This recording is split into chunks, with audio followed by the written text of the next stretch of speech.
Now it's like, how do you actually search for it on ChatGPT? Which brings me to my side of it that the solution that I would see is I've always been huge on empathy and person to person competence.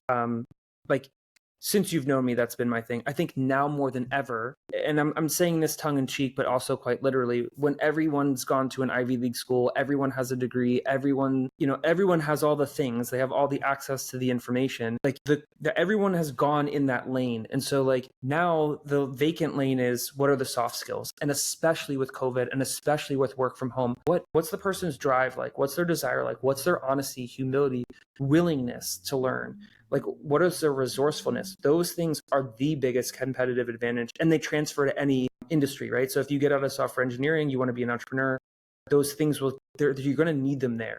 And so I look at it very similar to you with respect to, there's the technical acumen and being good at all that is good, and like thinking about that in a little bit of a new way and a longer term kind of way. But then these soft skills, which are kind of interesting, if you look, to my understanding, the history of hard and soft skills was, I believe, during World War I or World War II, when they were training recruits, in the military on equipment. And like the soft skills were like anything that wasn't guns, tanks, Range Rovers, Jeeps, whatever. Like, and so the guys didn't like that. And so soft skills became the term.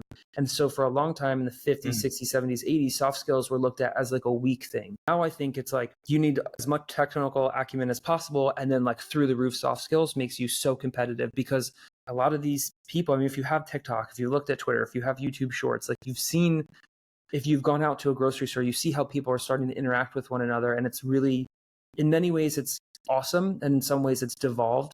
And we've started to see each other as more like a number than, a neighbor, a friend, a coworker. And so I think there's something to the soft skill side of things being a massive competitive advantage in this market.